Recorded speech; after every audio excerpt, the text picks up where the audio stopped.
conosco nas próximas horas. A professora Suzana Cremer estará conosco nas próximas horas. Seja bem-vinda, professora, tá? E eu gostaria de começar fazendo um pouquinho do resgate, antes da fala da professora Suzana, né? Não tomar muito tempo, sobre esse colóquio. Não só esse colóquio, mas os demais que estão acontecendo, né? Essa semana, e toda uma programação que já existe, né, via Secretaria de Educação, né, através da instituição pelo Ministério Público do Estado do Ceará no ano de 2019 do programa Vidas Preservadas. Esse programa, né, tem o objetivo geral de promover, né, em parceria com um importante grupo de órgãos públicos, né, e de órgãos não governamentais, e aí a SEDUC, né, está aí à frente também, né, fazendo parte desses grupos. A gente pretende, né, qual é o objetivo? Numa abordagem intersetorial da temática da prevenção do suicídio, né, de fomentar o debate, né, de sensibilizar, de fortalecer políticas públicas para a promoção da saúde, né, e para que surjam estratégias de cuidado integral da população na perspectiva do trabalho em rede. A SEDUC é parceira do Ministério Público no Ceará, né, nesse processo. E é por isso que a gente está aqui com muita alegria, certo? Com muita alegria e com muita vontade de aprender muito com a professora Suzana, né?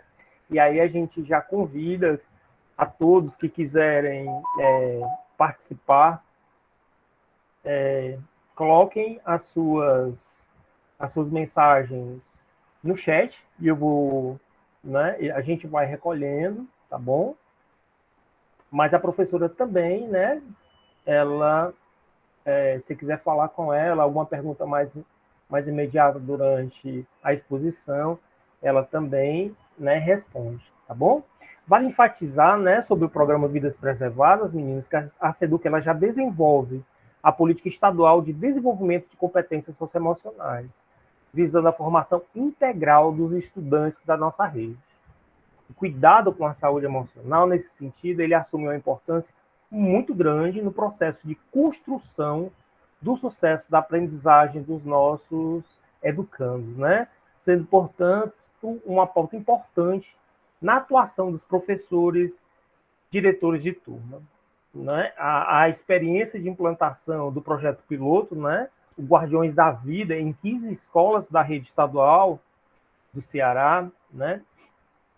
Em parceria com a Universidade Estadual do Ceará, ele evidenciou elementos que reforçam a urgência de se fortalecer nas escolas as ações voltadas para o cuidado com a saúde mental e emocional dos estudantes. E esses cuidados, entretanto, eles necessitam ser ampliados para todos, né? Estendido para todos. Então, dentre as ações dos psicólogos educacionais, né, que somos nós, eu sou o Raimundo Holanda, tá? Aqui conosco também está a Isabel, que é psicóloga da Cefol 1, não é? Tá? Das regionais 1 e 3, tá bem? A gente também tem participado, junto com os educadores, né, dessa disseminação. A gente agradece desde já a participação de todos vocês nesse colóquio. A gente deseja que essa seja uma construção fecunda, com a presença muito esperada da professora Suzana, tá? Eu vou apresentá-la, mas depois eu quero que ela vá acrescentando aí o que eu esqueci, tá, professora? A professora doutora Suzana Cremer, ela é docente e pesquisadora, né, professora adjunta da Universidade Federal do Ceará. Ela desenvolve atividades de extensão, ensino e pesquisa e que envolve as temáticas interação, desenvolvimento e saúde mental. Ela também é fundadora e coordenadora do LABRE, que é o Laboratório de Relações Interpessoais. Professora, seja bem-vinda, né, o nosso colóquio 4, cujo tema é Escola e Família no Cuidado aos Adolescentes. Uma boa tarde a todos, né, um bom programa. Professora, a sua fala, a tarde é sua, tá bem? Seja bem-vinda mais uma Boa vez. tarde. Primeiro, muito obrigada Primeiro, nossas questões técnicas. Eu ouvi o Raimundo com uma voz bastante falha para mim, mas a minha voz está chegando bem para vocês, sem falha? Talvez Ela está cortando vocês assim em alguns confirmam. momentos. Professora, ela está cortando aqui em alguns momentos, mas agora deu uma melhorada. Eu lhe ouvi totalmente cortado. Cortado. Eu vou sair. Vou... Pronto. Vamos esperar a professora Suzana. Eu acho que o problema deve ser lá no som dela, né? Mas vamos esperar mais um pouquinho. E aí, enquanto isso, a gente vai assinando a autorização, né? Porque esse colóquio está sendo gravado, porque ele vai ser disponibilizado nas mídias sociais, tá bem? Pronto. Pronto, melhorou. Muito melhor Vocês agora. me ouviram? Pronto. Melhor. Acho que só tem um delayzinho. Eu estou falando, acho que lhe atropelando, mas vocês me ouvem melhor, né? Sim. Professora, qualquer problema, né? Se continuar, se o problema persistir, desligue a câmera, que facilita. Infelizmente, a gente vai perder a visão, né? A sua imagem, mas para resolver esse problema pode ser feito isso, melhor às vezes, tá? Tá. Inclusive, eu desliguei aqui e já ouvi você melhor, sem cortes.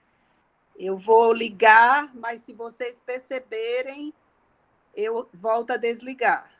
Tá ótimo. Pode deixar que a gente avisa. Pronto. Viu? Tá bom. Eu quero começar agradecendo esse convite da SEDUC, nossa parceira.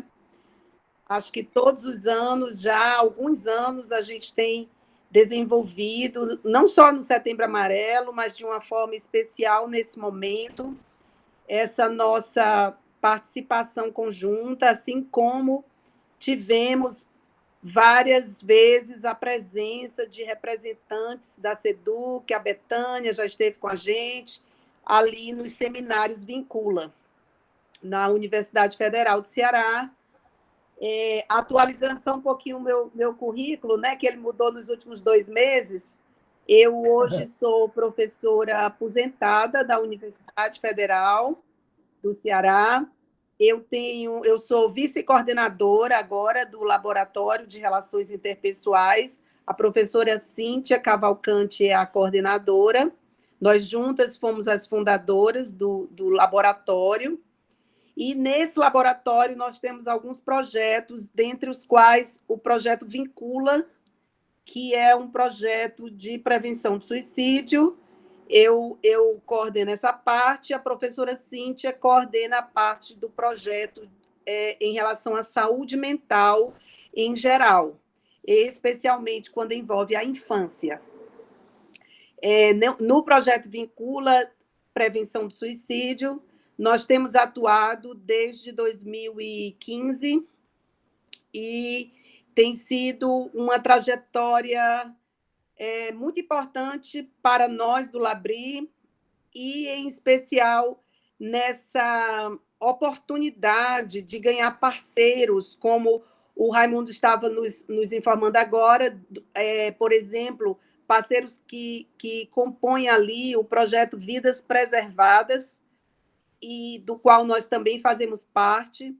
E isso tem nos dado uma visão, né, uma compreensão e uma interlocução importantíssimas na nossa caminhada aqui em nossa cidade. E hoje, a nossa fala, nós esperamos que seja fruto dessa nossa caminhada conjunta, onde, inclusive, esse tema do suicídio, da prevenção do suicídio, ele ele atraiu de uma forma muito mais intensa essa reflexão sobre família e escola. Família e escola, elas, de fato, têm sido convocadas para uma cocriação, uma criação conjunta de compreensões, intervenções no plano da saúde mental dos adolescentes, sabendo que a saúde mental, a aprendizagem, o desenvolvimento são todos elementos que se complementam. Não existe saúde mental sem aprendizagem, não existe aprendizagem sem saúde mental, e o desenvolvimento desses nossos jovens, desses nossos adolescentes. E a Bethânia me pediu, então, para centrar a nossa conversa hoje nessa parceria família-escola. E aí o meu planejamento foi, nessa próxima meia hora, vou só tomar conta aqui do relógio. Pronto. Então, assim, antes das 3 horas, eu gostaria de poder estar fechando uma primeira apresentação. Queria que o Raimundo me ajudasse a marcar esse tempo, tá, Raimundo? Que eu vou me concentrar aqui em algumas anotações que eu fiz e não vou ter o acesso direto ao relógio. Mas, a seguir, eu gostaria de ouvi-las. Aliás, a seguir, não. Acredito que pelo chat nós já poderíamos, vocês poderiam me ajudar se colocando enquanto eu vou procurar apresentar alguns quadros em cima dos quais nós passaremos com as perguntas de vocês para uma segunda etapa depois das 3 horas.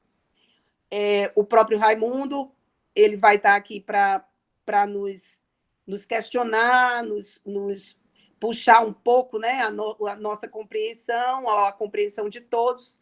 Então, vamos lá para alguns desses quadros.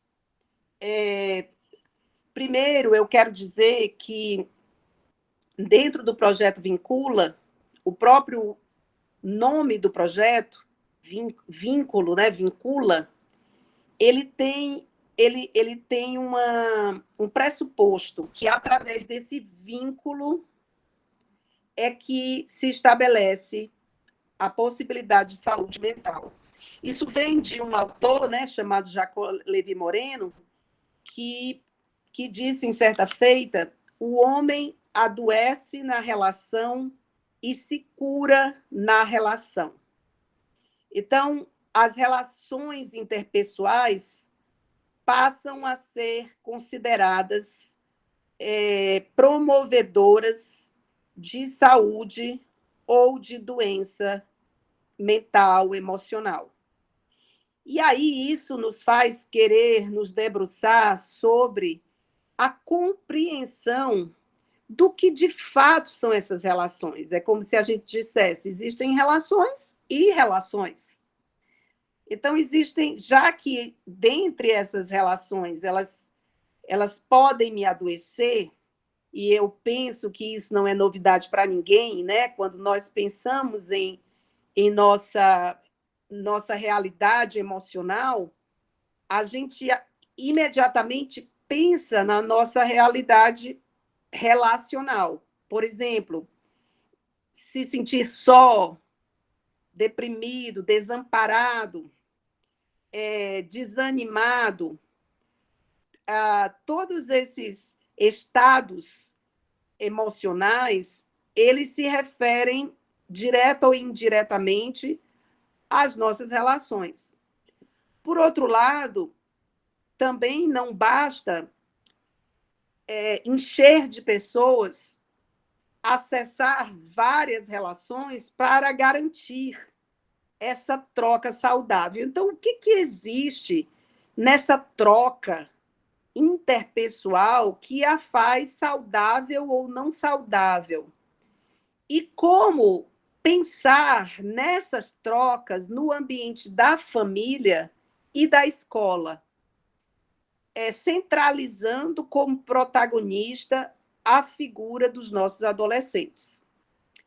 Quando a gente diz que centraliza como protagonista, né, a figura dos adolescentes, a gente pensa numa fase do desenvolvimento específica, do desenvolvimento humano, numa fase que é bastante desafiadora para o próprio adolescente, para aqueles que convivem com ele, justamente porque a gente pode falar, né, grosso modo, que é aquele momento da vida em que eu não sou mais criança, mas eu também não sou adulto. Eu não tenho aquele tipo de cuidado que a infância requer, de presença, vamos dizer assim, de acompanhamento, mas eu também não sou um adulto. Justamente por isso, o nosso tema nesse colóquio é justamente o cuidado a esse adolescente. Como que o que existe, né, nesse contexto de família e de escola, e que nós já antecipamos dizendo que o nosso olhar vai ser a partir das trocas interpessoais, como promovedora de saúde ou adoecimento, e que será, então, se referirá justamente a esse momento de definições que é o período da adolescência.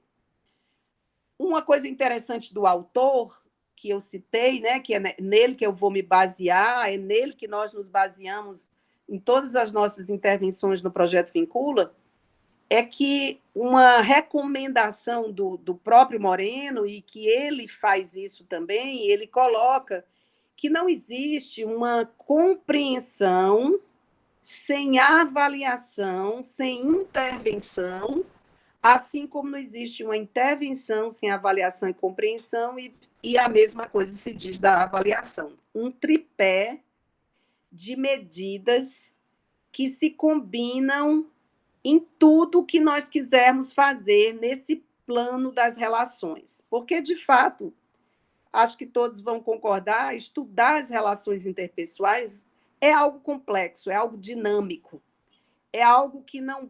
Assim, quando eu penso que já sei, eu ainda não sei. Eu talvez só esteja começando a clarear algumas coisas. Então, esse tripé, compreender, avaliar e intervir, o autor ele é bastante bem-sucedido em demonstrar diversas formas de fazer isso. O que eu vou trazer hoje aqui tem a ver com a primeira busca do autor, que é compreender.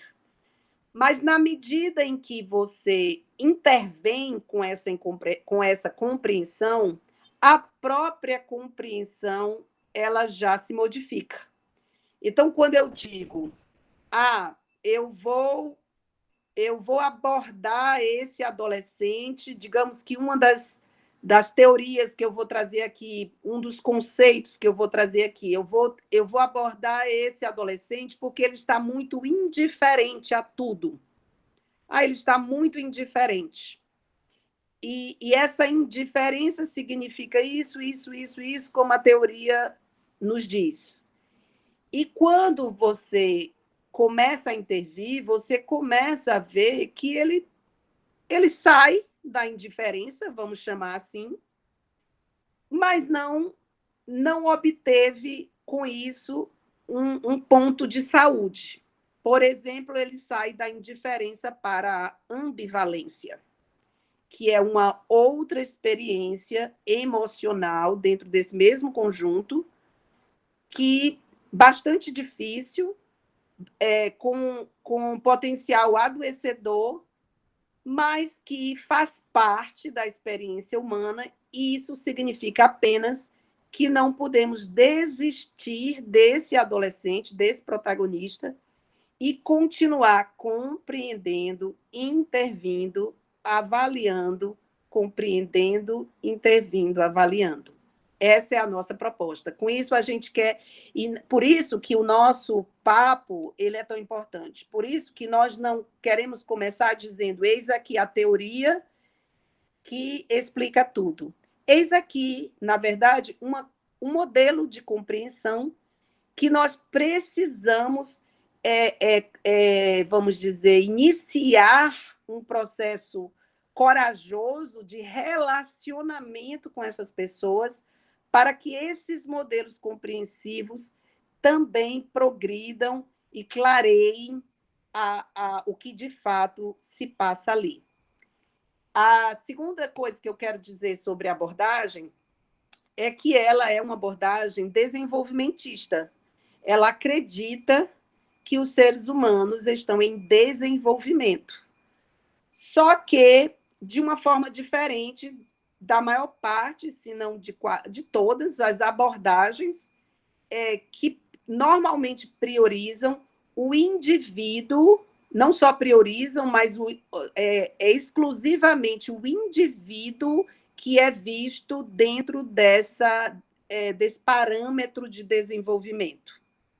E na abordagem moreniana, as relações, elas também são consideradas em evolução. O indivíduo está em evolução e as suas relações estão em evolução. Isso é fundamental para a gente continuar identificando as mudanças e os pontos que a serem mudados que se tornam necessários. Então, a mudança, muitas vezes, ela não está no adolescente apenas ou em primeiro lugar. A mudança está nas nossas relações com ele. São essas relações que precisam evoluir. Tudo bem, não quer dizer que o indivíduo também seja retirado dessa avaliação desenvolvimentista. Há um desenvolvimento de todas as dimensões. Por exemplo, eu acompanho muitos casais, eu gosto de dizer ao casal, olha, tem 3 pessoas que precisam se desenvolver aí, né? Os indivíduos que compõem esse casal e essa entidade chamada casal. Essa entidade, ela também tem o seu desenvolvimento. Existem fases de desenvolvimento da conjugalidade. E não é prerrogativa só da conjugalidade. Todas as relações, elas estão em desenvolvimento. E que desenvolvimento é esse? Existe uma teoria bem complexa aí, que se chama matriz de identidade, que esse autor nos traz, que eu vou resumir para vocês através de 4 momentos. Existe um momento do indivíduo misturado com o outro, que a gente chama de simbiose. Ele está confuso.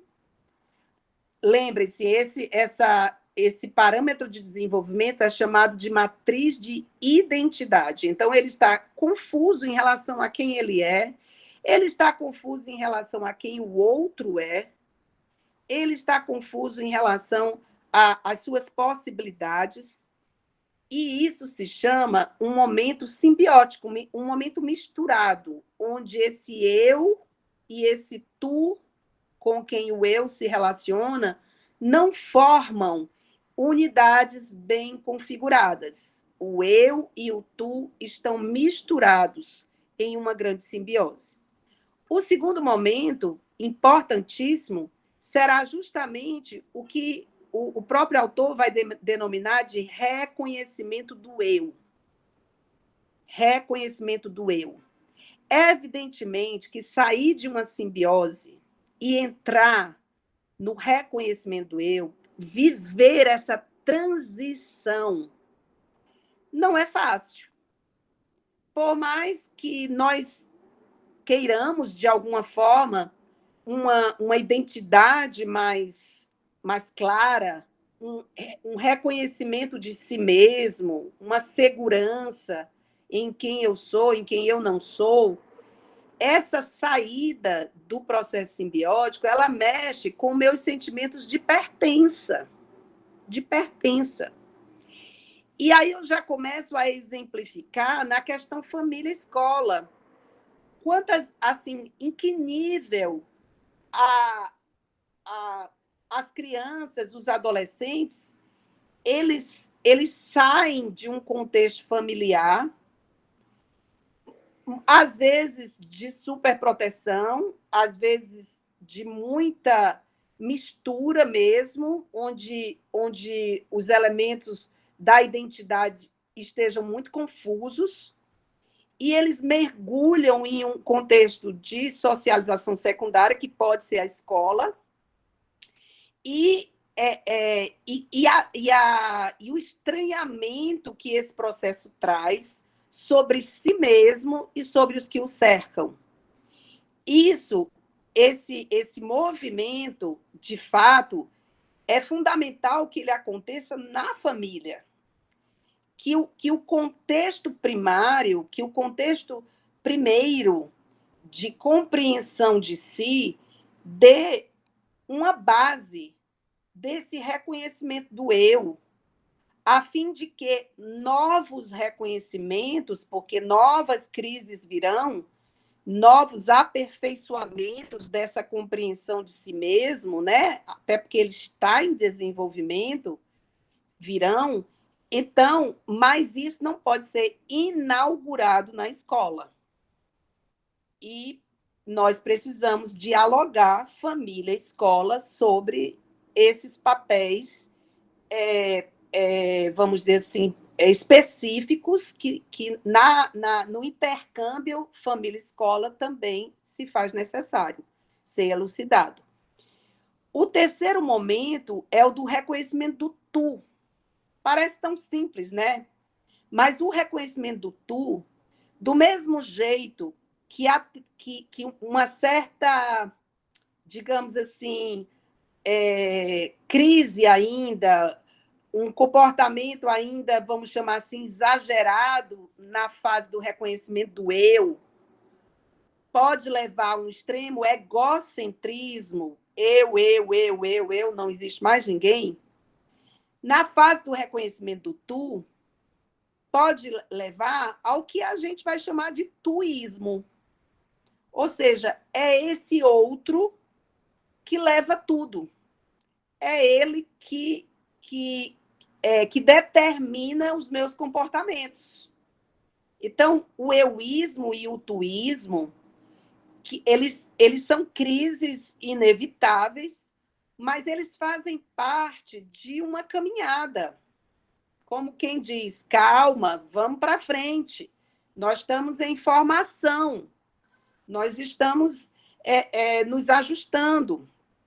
Precisamos dessas trocas para continuarmos indo além, não paralisados. Um certo momento, o euísta vai questionar, cadê o tu? Eu preciso considerar o outro. Esse outro, ele chega e diz, olha, mas você está me machucando com isso que você está dizendo. Então, o tu vai surgindo e o eu vai percebendo. Quando esse reconhecimento do eu e o reconhecimento do tu se estabelecem, vem um quarto e complexo momento, que eu vou simplificar chamando de reconhecimento da relação. Na verdade, Moreno, ele chamou de inversão de papéis. Ele coloca que não existe a possibilidade de uma relação recíproca se não for possível uma tomada do lugar do outro. A nível dos nossos exercícios, no projeto Vincula, o que a gente faz nas nossas intervenções é muito em cima desse processo de dar um cenário onde esse lugar do outro possa ser experimentado. Nós trabalhamos tanto com os familiares de pacientes em crise de suicídio, como com o par, o cuidador e o que nós vamos chamar de o paciente identificado com crise de suicídio. Por que a gente chama o paciente identificado? Porque, na verdade, a crise nunca é do indivíduo, não só na questão do suicídio. A crise é do sistema. E aquele indivíduo, ele, de alguma forma, apresenta de uma forma mais evidente alguns sintomas. Mas se nós realmente focarmos nessa lógica de que as relações curam e adoecem, que as relações desenvolvem e são desenvolvidas, nós não podemos isolar os indivíduos como os que estão doentes e em crise e nós do outro lado. Há uma implicação direta e, evidentemente, que é aí também que o nosso papel de família e de escola se torna ainda mais complexo, porque se eu estou dizendo que existe uma implicação, não é nada fácil se implicar diante de alguns desses sintomas. Não é nada fácil se relacionar com alguém, por exemplo, que tudo que eu digo, se ele está, digamos, numa fase tuísta, onde o tu, o outro, é a força, então tudo que eu disser para ele é tomado em um poder que eu não queria ter na minha voz sobre ele. Então, você fica... Como é que eu me relaciono com alguém na fase tuísta, na fase euísta? Como é que eu me relaciono com um adolescente que está passando horas por um, horas por outro, que pensa que encontrou o amor da vida dele e no outro dia não existe nada disso, assim, que pensa que é identidade X e amanhã a identidade é Y. Assim, como se relacionar com essa condição de instabilidade? Como acompanhar o que precisa ser estável? Não é assim, não é o comportamento. O que precisa ser estável é o afeto, é a troca. E aí, gente, mais um quadrinho que eu quero trazer para vocês, para a gente não se perder em relação a essa implicação, são 5 respostas que o indivíduo dá e que nós, que estamos nos relacionando, por exemplo, com esse indivíduo, por exemplo, um adolescente, colocamos tudo no mesmo patamar. As emoções, os desejos, os sentimentos, os afetos e o amor. São 5 respostas com conotações completamente diferentes.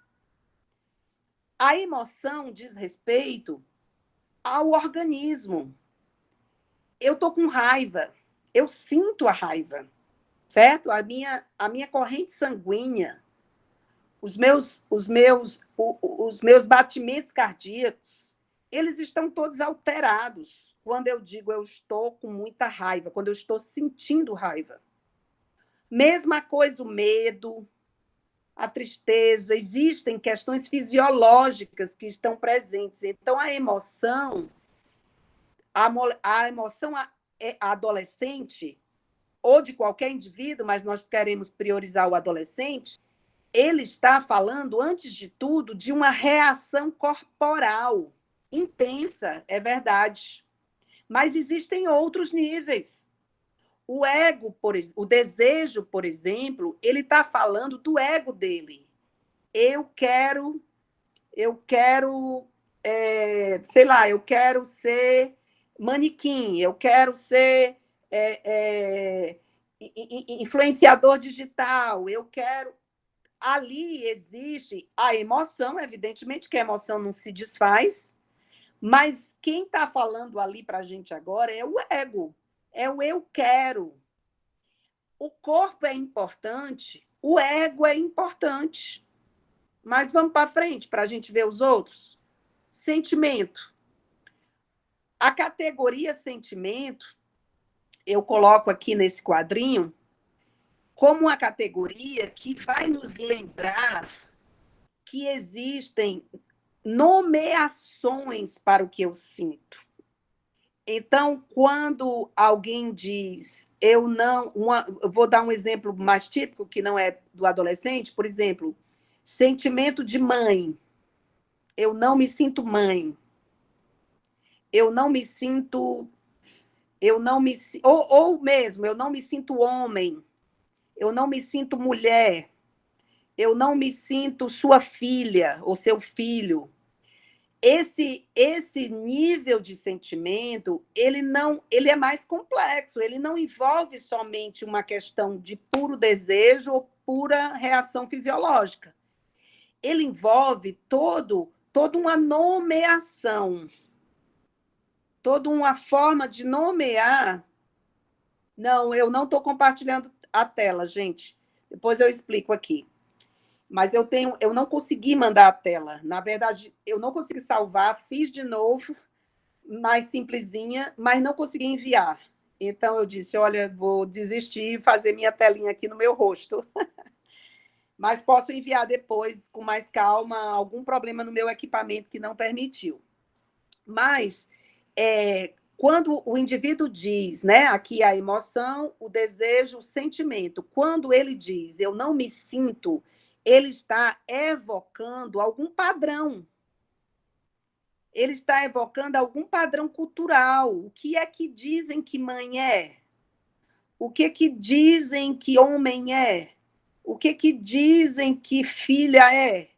Então, existe uma complexidade, um nível, né, aqui no corpo, aqui no ego e aqui na cultura, ou nos padrões culturais como o indivíduo absorve, que precisam ser considerados.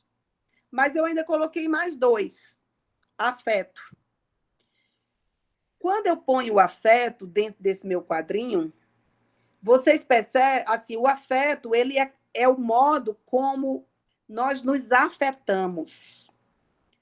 Todo relacionamento, ele traz algum nível de afeto, que é o que eu estava falando. É nele que nós precisamos estabilizar.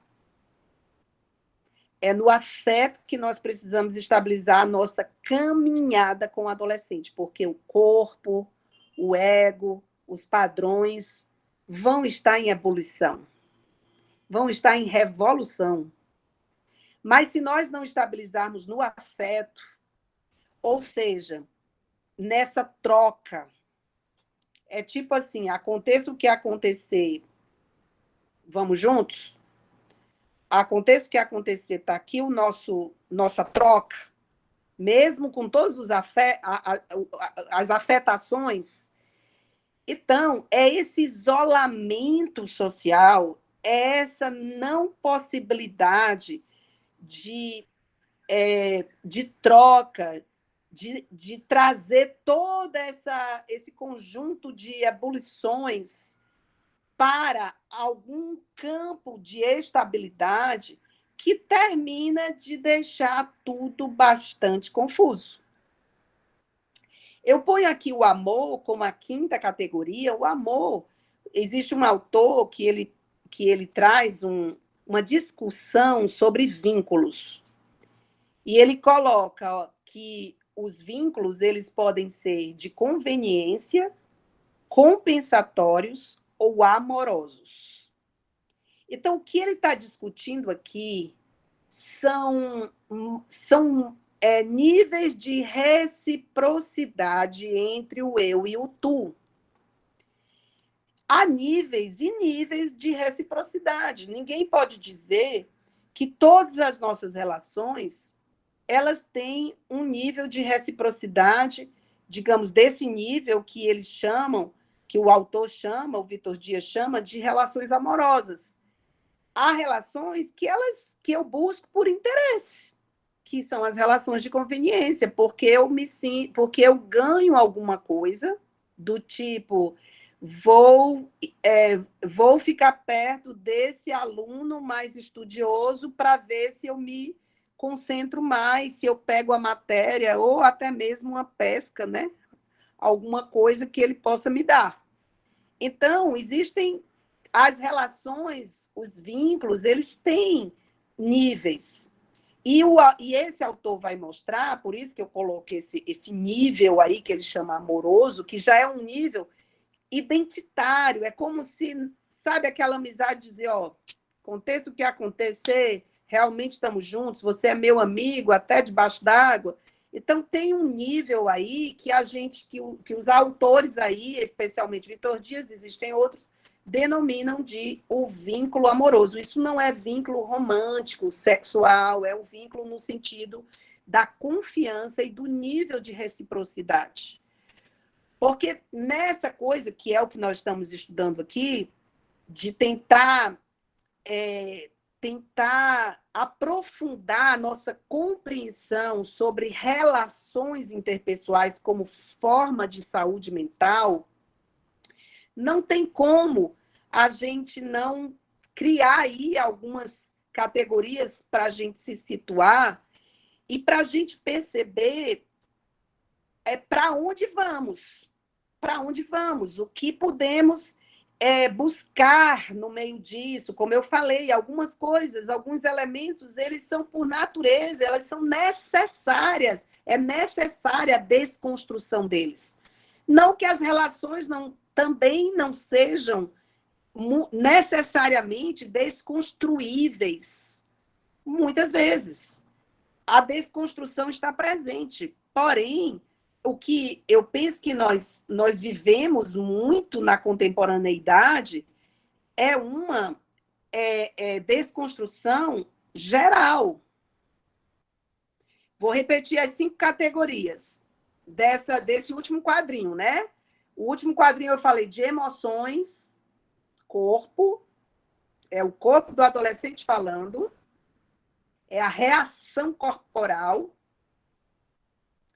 é desejo, é o ego dele falando, e o ego dele precisa falar, o reconhecimento do eu está aqui. São os sentimentos, é esse lugar de buscar o meu lugar no meio de tantos padrões culturais. São os afetos, que é a primeira categoria dessas que eu estou falando, que de fato é interpessoal, é o eu e o tu, é a relação, é o reconhecimento da relação em jogo. E, por último, o amor, que é um nível de estabilização dessas identidades nas próprias relações. Claro que, por isso que a gente diz que, normalmente, quando a gente fala em relação amorosa, a gente puxa para falar de relação conjugal, de alguém com quem eu quero formar família, mas, na verdade, o conceito aqui não é necessariamente conjugal, como eu falei, são essas 5. Agora, você, como eu estou dizendo, o corpo do adolescente tem que falar, o ego tem que falar, mas as relações, elas também precisam falar. Mais do que isso, elas precisam dialogar. Elas precisam ser espaços de reciprocidade, de um reconhecimento desse adolescente que vai para além do corpo, do ego ou dos padrões culturais que ele conhece. E que as relações vão sendo esses estabilizadores do processo identitário. Lembrando que, como Moreno disse, essas relações, elas também evoluem. Elas não são... elas crescem junto com os indivíduos.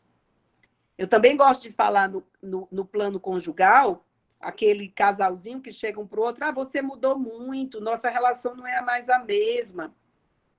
E muitas vezes o que o que precisa ser, vamos dizer assim, conversado e percebido aí é que o convite das relações é a mudança.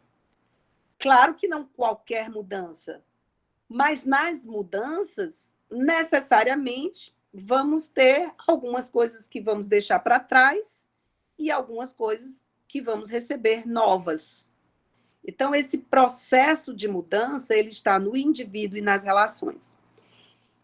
Aqui também eu quero trazer um conceito que eu diria que é fundamental na nossa discussão, que é o conceito de empoderamento e protagonização. Eu não estou usando o conceito empoderamento como as teorias de empoderamento, né, da mulher usam, por exemplo. Mas cabe aí ver se esse conceito, onde é que... Até porque não existe uma teoria só, né? Quando se fala do empoderamento da mulher, são vários modos de pensar. Mas aqui eu escolhi esses dois conceitos apenas para trazer um contraste dentro dessa mesma lógica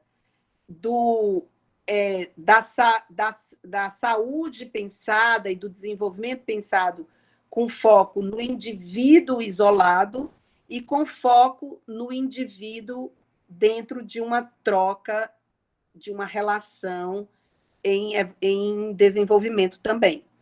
No primeiro, o empoderamento, se a gente entender que esse empoderamento é simplesmente eu poder mais, isso se torna extremamente perigoso, danoso, confuso.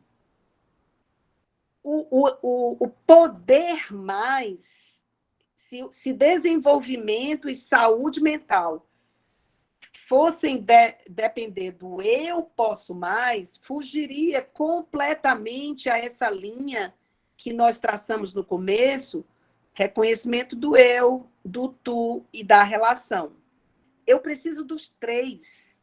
Não basta eu poderoso. É por isso que o conceito de protagonismo vem, digamos assim, corrigir ou tentar corrigir esses elementos faltantes no conceito de empoderamento pensado com foco no indivíduo. Não existe protagonista sem coadjuvante. Não existe. Todo protagonista, ele só pode ser protagonista na relação com um coadjuvante. E todos nós somos protagonistas e coadjuvantes. A partir desses elementos, a gente faz uma ponderação do protagonismo dentro das relações. Então, não basta desenvolver nos indivíduos a força, o poder protagonista, como um indivíduo que põe todos os outros para lhe complementar como coadjuvantes do seu protagonismo. Ele também irá complementar outros. É aí o princípio da inversão de papéis que Moreno fala. É fundamental chegar ao nível das relações recíprocas, onde, de fato, eu sou eu não sou você. Mas quando eu estou com você, algo acontece comigo que eu estou com você. E não com aquela outra pessoa. E não sozinha. Esse nível de captação das relações como parte do indivíduo é que Moreno vai colocar como vamos dizer, o diferencial na saúde mental. Ele, inclusive, Moreno, ele fala muito de dois fatores que são, você perguntar quais são os 2 fatores de saúde. Agora me fale dos fatores que promovem saúde. Ele vai dizer espontaneidade e criatividade. Quando ele diz isso, ele explica, olha, por que eu preciso dos 2? Porque não basta ser espontâneo. Não basta eu querer e eu fazer. Não basta eu colocar para fora. Eu preciso colocar para dentro. Eu sou um sistema. O ser humano está em troca. O ser humano é relacional. Ele não sobrevive sem inspirar e expirar. O canal dos afetos é que vai ensinar isso para o adolescente. Porque naquele momento, tudo que ele quer é botar para fora. E ele, no canal afetivo, ele vai regulando esse ganho, porque ele precisa. Se botar para fora fosse saúde mental, a internet resolveria todos os problemas de saúde mental dos nossos adolescentes, acaba com tudo, vamos para a internet, cria lá uma marca e começa a publicar de manhã, de tarde, de noite, pronto, saúde mental. Não, a troca, o campo afetivo, quantos estão adoecendo na internet? Quantos estão absorvendo assim, um nível de existência, de protagonização, de relações dentro desse campo, como se ele tivesse tudo que eu preciso. Porque eu tenho seguidor. Seguidor não é amigo. Seguidor não é relação. Publicação não é diálogo. Imagem não é identidade. E nós vivemos essa sociedade do espetáculo como proposta.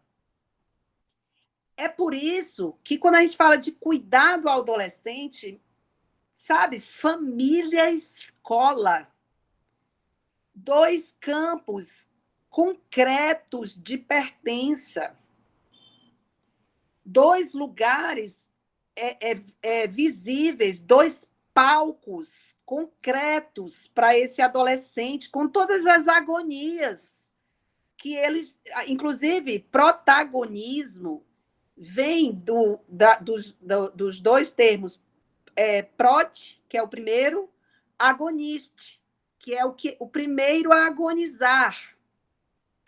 Todo protagonista ele tem uma agonia. Toda relação mexe comigo. O próprio afeto, ele significa ser afetado. Por isso, não é um campo que precisa da concretude. Precisa gastar tempo. Precisa enxergar, olhar no olho.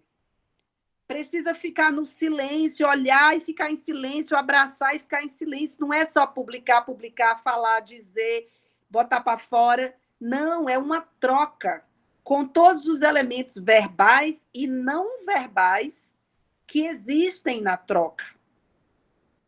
Assim, quantos silêncios modificam a nossa vida? Quantos abraços modificam a nossa vida?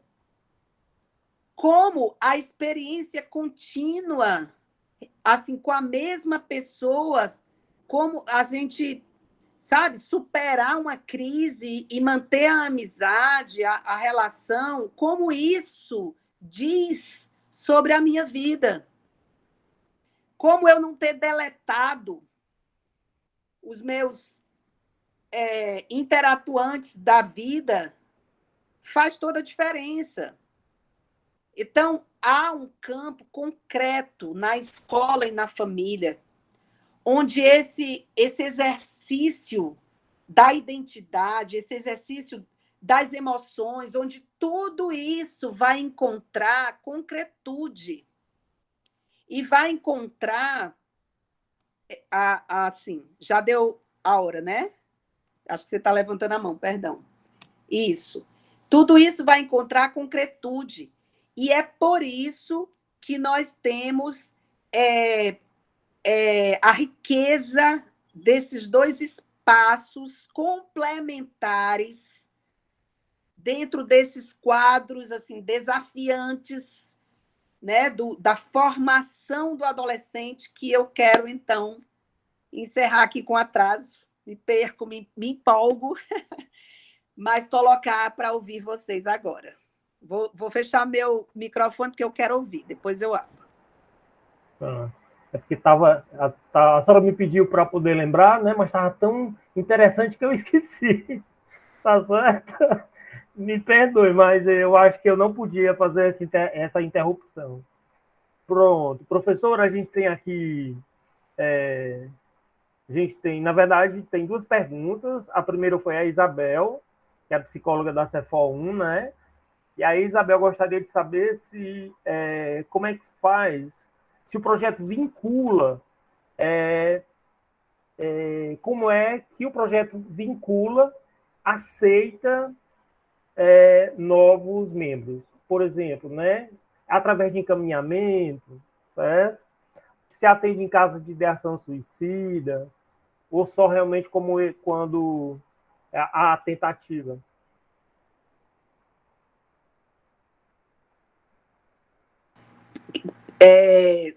Sobre o projeto. A segunda pergunta é sobre o quê? A segunda pergunta é a da Eliana, né, Eliana? A Eliana está perguntando aqui, colocou no chat, se as pessoas que entram em depressão ou são mais depressivas são aquelas que têm mais sensibilidade. Ela gostaria de saber. E a Rivane levantou aí a mão. Rivane, você quer falar para saber se a gente pode juntar tudo? Rivane? Pronto, boa tarde. Boa tarde, Olá, Rivane. boa tarde a todos. Quero cumprimentar a todos, a professora Suzana. Eu sou professora do núcleo, né, de NTPPS, Núcleo de Trabalho de Pesquisas e Práticas Sociais, do João Marcos. E, assim, queria parabenizar a Suzana pela belíssima apresentação, né? Esse autor, eu até fiquei curiosa, né? Você falou Moreno, eu fui lá na internet de quem é Moreno, Jacob Levi Moreno, né? Interessante ele trabalhar com terapias de grupo. Eu já, na verdade, eu não sou muito ativa dos Guardiões da Vida, mas eu tenho um grupo de professoras que estão mais ativas, que é a Beth e a Flávia, mas a gente está sempre trocando ideias. Mas vou ser mais objetiva. Eu queria só depois, professora, que a senhora esclarecesse um pouco, na sua primeira fala lá no início, a senhora falou sobre a questão que é muito importante a família ter uma base, segundo esse autor, né, para poder enfrentar toda essa complexidade das relações. Eu queria que a senhora colocasse aí, né, como é que é a visão desse autor do que seria uma base, né? Que base seria essa que a família precisa ter para poder, de certa forma, trabalhar aí com escola, né? Com todos esses atores da escola, professores, gestores, e aí juntando tudo, como que esses atores da escola, né? Que tipo de formações a gente precisa ter, buscar para poder entender melhor e conduzir melhor aí essas relações que são tão difíceis, principalmente nesse tempo de pandemia. É basicamente isso a minha pergunta. Não sei se a senhora entendeu. Ficou claro? Ok, Rivane. Obrigado, Rivane. Obrigada. Acho que sim. Obrigada. E aí a senhora vai juntar da Eliana também, e no final, né, a gente responde a Isabel, porque, né, Bel? Que aí todo mundo já anota como é que faz para se vincular ao vincula. Então, a Eliana perguntou sobre a depressão e sensibilidade, e agora a Rivane. Tá. Eu estou tentando abrir o chat aqui para poder... Porque está em inglês aqui, para será que é atividades? Não. Pronto. Coloca um oizinho aí no chat, só para eu abrir, que ele vai aparecer aqui. Pronto, obrigada. Pronto, Eliane, as pessoas que entram em depressão depressiva são as que têm muita sensibilidade. É possível criar espaço dentro das escolas para trabalhar com os pais, o bullying. Muito bom. Então, a Eliana, estou só anotando aqui para eu fechar espaços para trabalhar o bullying. E Eliana, depressão, sensibilidade.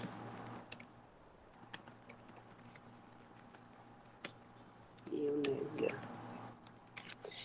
Gente, vamos lá. Vou começar pela mais fácil, né? Que é sobre o Vincula, né, Isabel? Que foi a primeira. Bem, o Vincula, ele, como esse ano nós tivemos muitas mudanças, primeiro, a questão da pandemia e das aulas online, remotas, né? E ainda minha aposentadoria e uma mudança na coordenação do Labri e desses projetos, nós estamos, esse ano, trabalhando com um livro do Vincula. A equipe está fechando uma literatura, né? Houve uma aluna que defendeu o seu trabalho de conclusão de curso desse projeto e outros trabalhos, e nós estamos reunindo tudo isso em um livro, de modo que até o final do ano nós não estaremos com esses atendimentos. Dada essas mudanças, a gente resolveu, então, atuar de uma forma diferente, mas organizando as nossas intervenções passadas através desse, o que a gente chama de um modelo Vincula de intervenção, até para poder divulgar esse modelo e também dar esse passo além da própria intervenção. Mas fique em contato com a gente, eu mantenho você também, quem tiver interesse, em contato com o Labri, que é de onde vão sair as novas agendas, e a gente, de fato, está esperando esse movimento. A universidade vai voltar agora parcialmente presente, então há uma série de mudanças que a gente resolveu pegar esse ano como o ano da compilação de muito material que a gente tem e aproveitar e tentar transmitir o modelo Vincula dessa forma. Mas nós temos um contato com o que a gente chama de colaboradores do núcleo clínico do Vincula. Então, quando a gente está com a temática, a gente nunca perde o contato, né, com a demanda, e a gente mantém contato com esses profissionais do núcleo clínico do Vincula, que são psicólogos que atendem, que dão cobertura nesses casos, e vocês também podem, no caso, me procurar, tá? Eu deixo aqui o meu contato no final para vocês. Bem, sobre a questão deixa eu ver por onde eu começo. Vamos pegar a Rivane, quando ela coloca o Jacó Levi Moreno, que base é essa para a família? Vou ver se eu entendi realmente. De nada, Isabel, me lembra aí o contato, tá? Que bom, fico feliz com o retorno. E o Jacó Levi Moreno, ele, na verdade, o grande trabalho dele é sobre grupos. Eu vou aproveitar as perguntas para trazer um pouco mais de explicação das coisas que eu falei. O grande trabalho dele é sobre esses grupos de pertença, vamos dizer assim, no interior dos quais os sujeitos se desenvolvem. E aí ele tem uma série de elementos, além desses que eu já coloquei, né, onde os vínculos são avaliados em suas níveis de reciprocidade ou não, a espontaneidade, como eu estava falando, né? E é necessário a criatividade, não basta ser espontâneo, é preciso combinar as duas coisas para que o indivíduo realmente esteja vivendo numa relação e não jogando seus conteúdos para alguém. Ele também acrescenta outros elementos, como, por exemplo, o conceito de placenta social. Assim como quando um bebê nasce, ele precisa sair do útero materno e ser implantado, como o Moreno chama, numa placenta social, ele precisa pertencer, ele vai se diferenciar, ele vai amadurecer, ele vai criar novas diferenciações como sujeito. Se ele pertencer, se ele não pertencer, do mesmo jeito que o feto não vai se desenvolver sem placenta no útero, ele também não vai se desenvolver sem placenta social. Essa família, essa mãe, por exemplo, ou esse pai, esse casal, enfim, eles pertencem também a uma placenta. E por aí vai. Na verdade, o conceito de pertencimento, ele é concêntrico, ele tem várias camadas. Cada indivíduo que a gente avalia, né, que é um dos propósitos do Moreno, é compreender, avaliar e intervir. Quando a gente avalia o indivíduo, no que Moreno chama de a sua sociometria, cada um de vocês, eu poderia pedir isso agora, olha, desenha aí num papel em branco, faz assim um círculozinho que representa você e coloca outros círculozinhos ao redor desse círculo representando a sua placenta social. Quem são aquelas pessoas que lhe cercam, que de alguma forma você tem nelas esse campo de pertença. Você vai colocar aí família, amigos, você poderá até colocar pessoas que estão muito longe, que você faz muito tempo que não vê, que você viu poucas vezes na vida. Aí vai ser o seu critério de pertencer a elas. Então, não existe ninguém solto. Então, quando você fala da base para a família, é engraçado como nós criamos uma compreensão societária, e não só da sociedade, dos grupos sociais como um todo, mas dos indivíduos também, extremamente isolacionista, segmentada, sem conexão e sem pertença. Então, assim, esse e aquele, assim, parece que são três, não tem troca, não tem cuidado. A gente faz, por exemplo, um exercício que eu acho muito legal, que eu chamo o exercício do trenzinho. É um exercício que vai dentro desses parâmetros de avaliação. A abordagem ela é muito interessante, né? Ela lida com compreensão, avaliação e intervenção. E aí, esse trenzinho, você imagina, você é o protagonista, ou o adolescente é o protagonista, esse trenzinho tem 3 lugares. Tem uma cadeira na frente, tem uma cadeira ao lado dele e tem uma cadeira atrás. E a gente coloca, por exemplo, para o adolescente, olha, vai lá no teu trenzinho para a tua vida está em movimento, ela não para. Quem vai na tua frente, quem vai do teu lado e quem vai atrás? Essa pergunta, ela quer ver essa transgeracionalidade, essa transmissão do cuidado.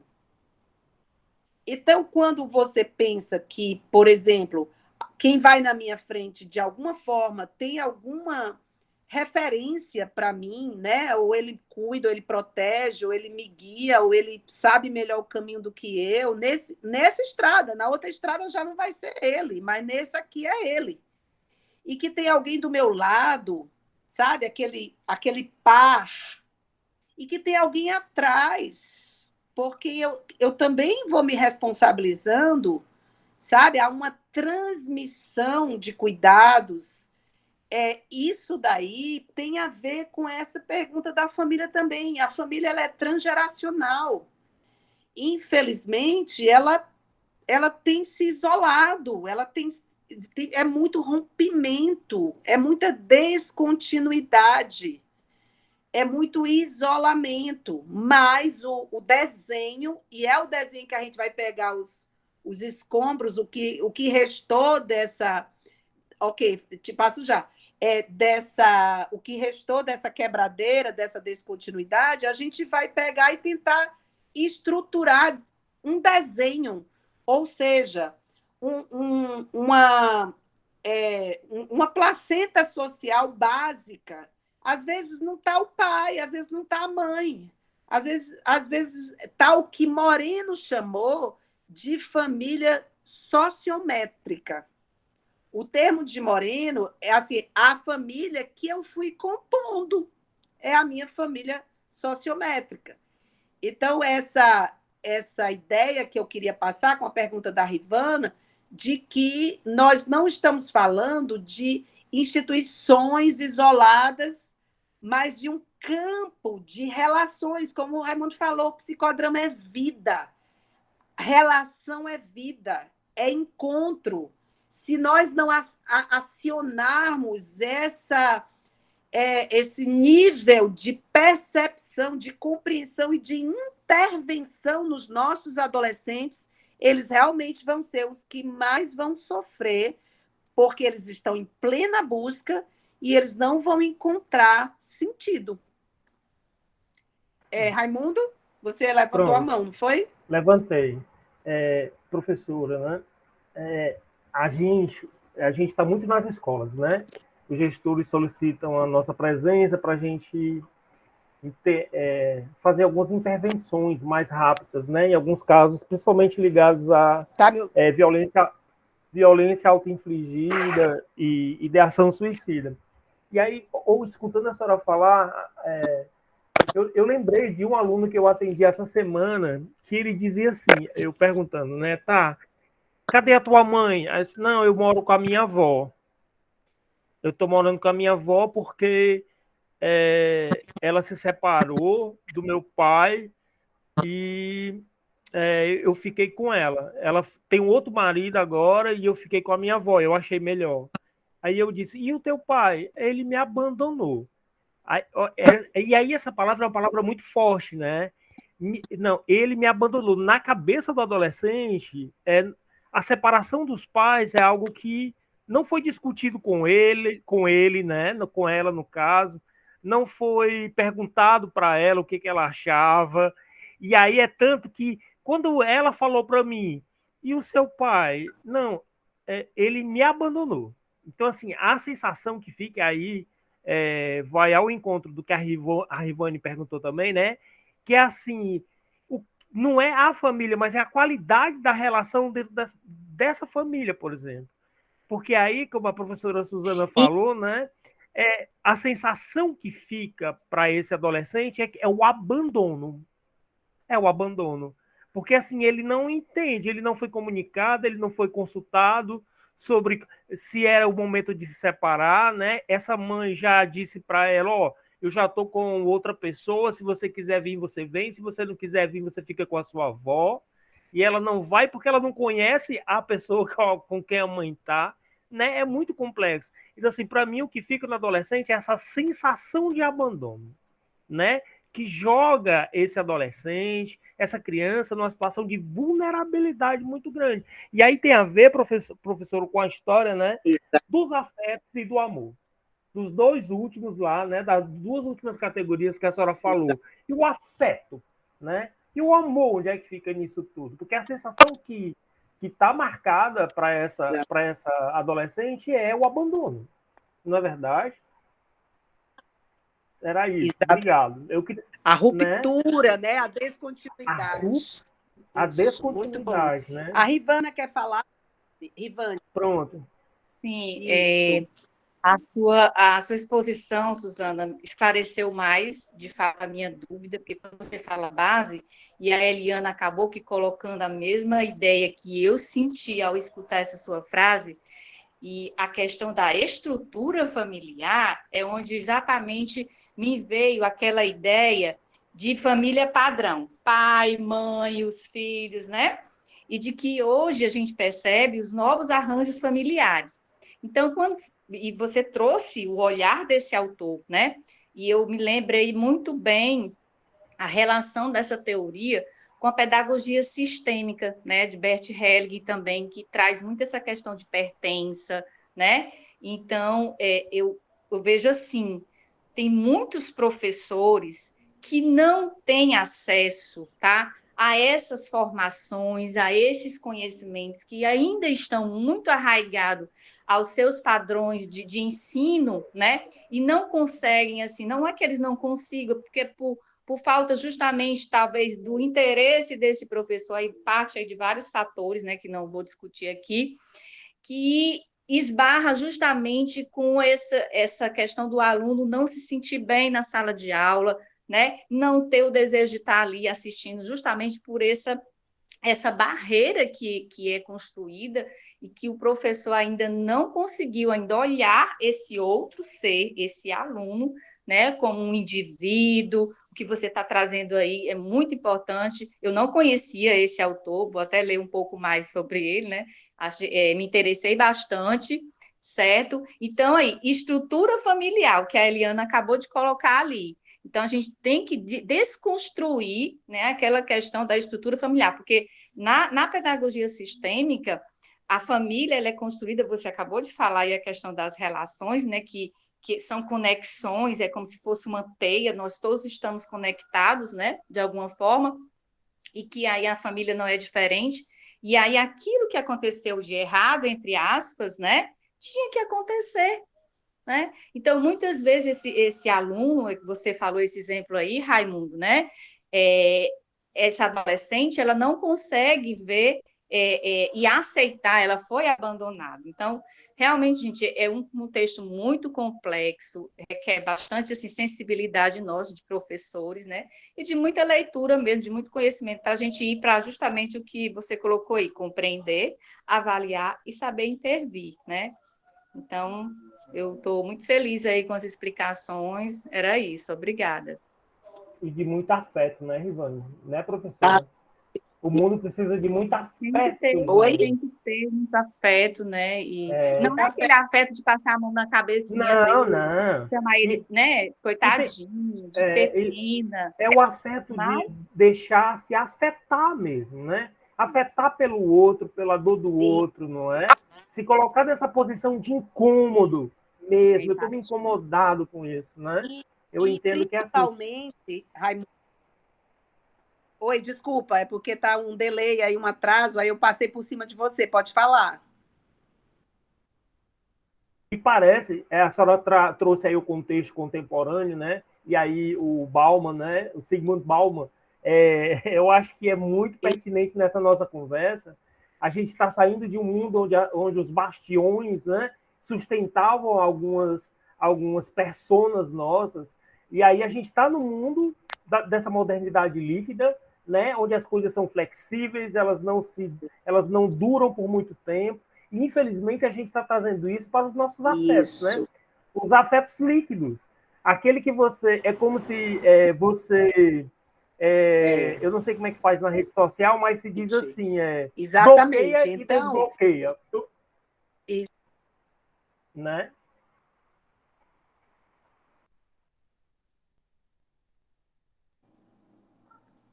Oi? Eu não estou ouvindo mais o Raimundo. Falhou. Fechou, né? Não, Fechou. fechei. É isso, Raimundo. É porque cortou um pouquinho. Hã? Eu não ouvi. Não, é com a Tá sem senhora mesmo. microfone. Você quer falar? Hã? Não, é com a senhora mesmo. Pode falar. Ah, tá. Estou lhe Pronto. devolvendo.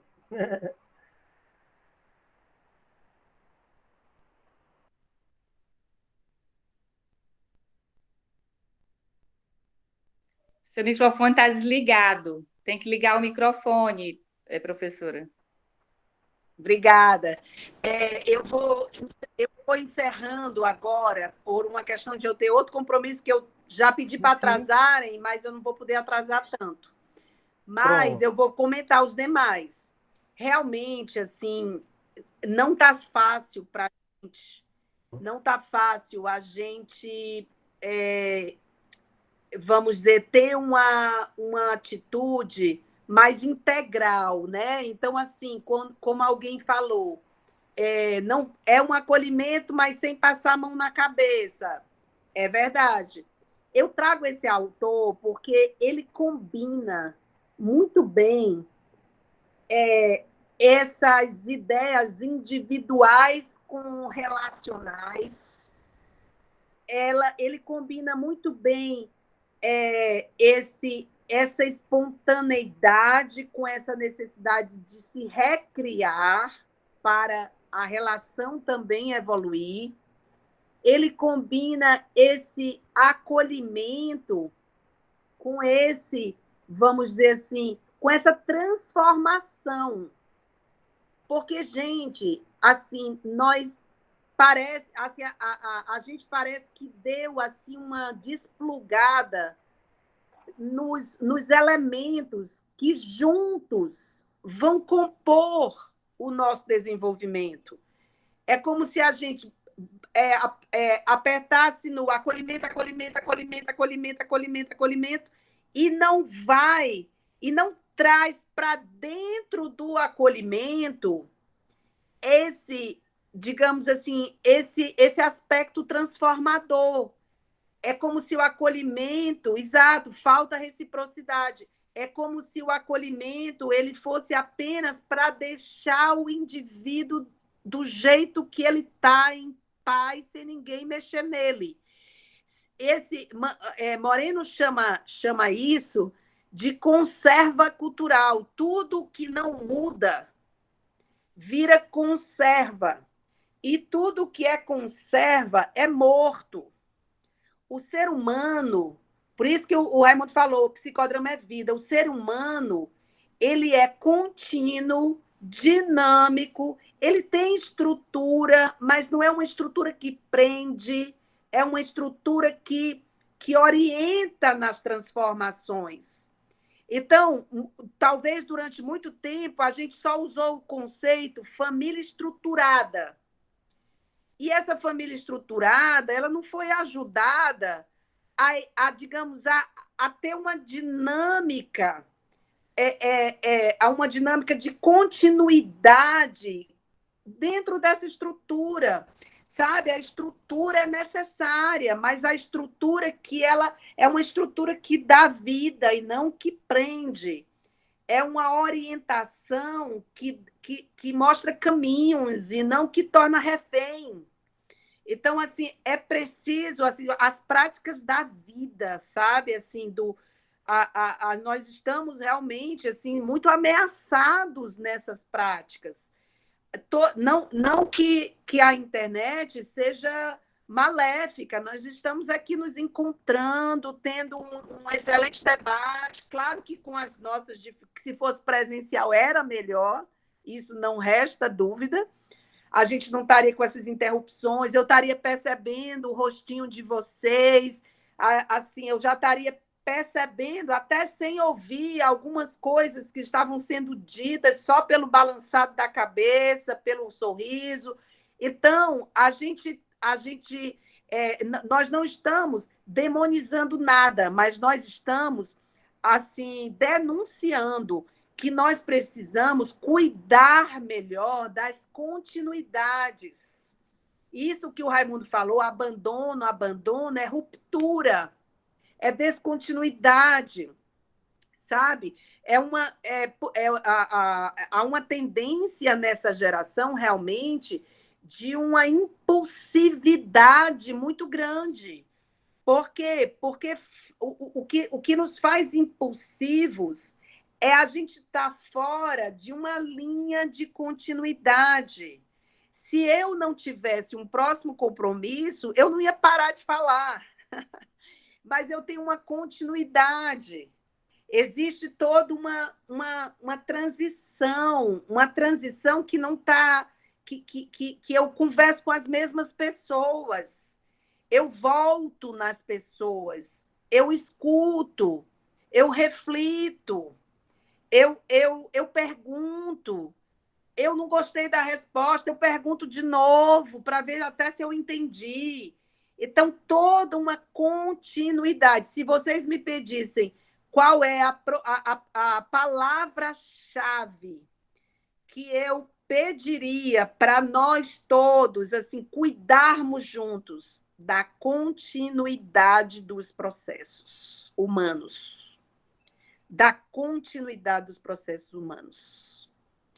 assim, até mesmo o acolhimento, se ele tiver descontínuo, na hora que faltar o acolhimento, sabe? E só teve acolhimento, aí vai faltar. Para quem vai perder o acolhimento, ele vai entrar em um grande buraco, assim, poderá ser o fim da esperança dele. Ele teve acolhimento até hoje, todos os dias, mas ele não teve mais nada. E ele teve uma ruptura e não houve essa troca de integral e contínua de elementos necessários à vida, necessários à reflexão. O ser humano não pode ser uma experimentação. A minha vida não é para eu sair experimentando. Eu vou, de fato, assim, eu preciso ter uma linha. A escola e a família, elas têm as principais linhas de continuidade na vida de um adolescente. Sabe, os amigos do ano passado, os amigos desse ano, os professores, o que eu sabia no passado, o que eu estou sabendo agora, sabe? São instituições históricas que precisam saber dialogar com o adolescente dentro das suas agonias, das suas crises, porque sem essas duas instituições, para onde cadê a continuidade, cadê a história? Cadê a reflexão? Cadê uma experimentação integrada com a vida, com o desenrolar, com o desabrochar dessa vida? Há um desdobramento na minha vida. A identidade é desdobramento, é compreensão, é continuidade. E isso nós podemos fazer, precisamos. Eu não respondi todas as perguntas, eu sei. Por exemplo, a Ionésia pergunta sobre espaços na escola. De fato, eu acredito muito nos pequenos grupos, porque eles têm tudo. O Moreno mesmo, ele trabalhou com grupos, ele não trabalhou em atendimentos individuais. Os grupos, como o Moreno dizia, eles têm o que ele chama de contexto social, porque todos eles trazem as vozes do social. Eles têm vamos dizer assim, a confiança grupal. Então, não é só ficar falando as vozes do social, existe ali um acolhimento, uma pertença, uma escuta diferenciada, porque a gente escuta várias vezes. E existe o que ele chama de contexto psicodramático. O que ele quer dizer com isso? Ele quer dizer que é necessário, nos grupos, existir um espaço onde o protagonista ele não tenha respostas, ele não... É um espaço experimental dentro do grupo, com as vozes do social, onde ele pode confessar suas tentativas de suicídio, onde ele pode dizer as coisas sem aquilo ser ele, mas ser um espaço experimental que Moreno vai chamar de espaço psicodramático, de plena liberdade, contida nessa liberdade de confiança que o grupo dá, no sigilo, no cuidado e na continuidade. Então,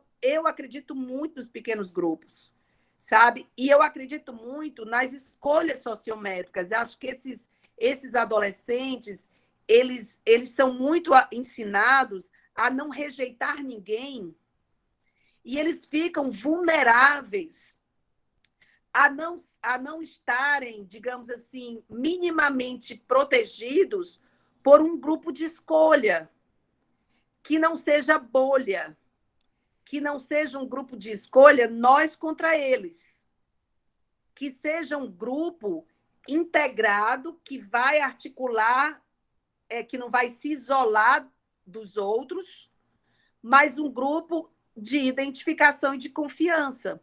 Inclusive, a maturidade do indivíduo vai estar quanto mais os diferentes puderem ir entrando nesse grupo. E eu poder ampliar a minha capacidade de me relacionar com pessoas diferentes dentro de delimitações. Eu não preciso concordar com você. Eu não preciso ser você. Então, as bolhas, elas estão também, assim, sendo extremamente danosas nesse processo de placenta social integrada. Essa integração, ela é fundamental que a gente retome, mas se começaria com um grupo de escolha, com cuidado para ele não se tornar bolha, trazendo e renovando outros que ainda não estão no grupo. Mas eu acho que a gente precisa... isso o professor pode fazer em sala de aula, assim, misturando, propondo algumas misturas em relação à convivência social, nos próprios trabalhos de equipe, algumas dinâmicas de escolha, algumas dinâmicas de complementaridade. Escolha alguém que você nunca trabalhou com ele, ó, não deixa de ser escolha, mas escolha alguém que você nunca trabalhou com ele para fazer esse trabalho. Isso aí é bem interessante.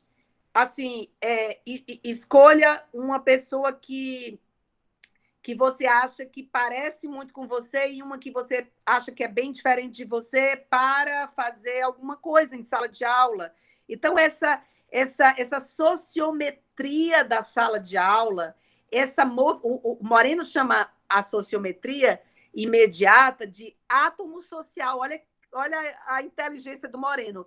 Ele quer dizer que existe movimento entre essas bolinhas que a gente desenhou ali naquele papel em branco, quando eu falei, elas não estão paradas. Existe movimento. Então, assim, a vida vai fazer com que eu me aproxime de novas pessoas.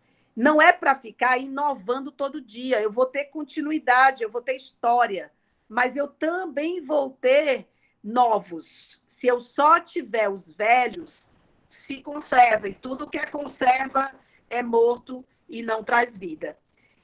É isso, gente. Vamos ter que parar, mas... Vamos sim, que a senhora está sem voz já. Propondo que a gente não pare, tá? Só paramos aqui, mas o pensamento está... Isso.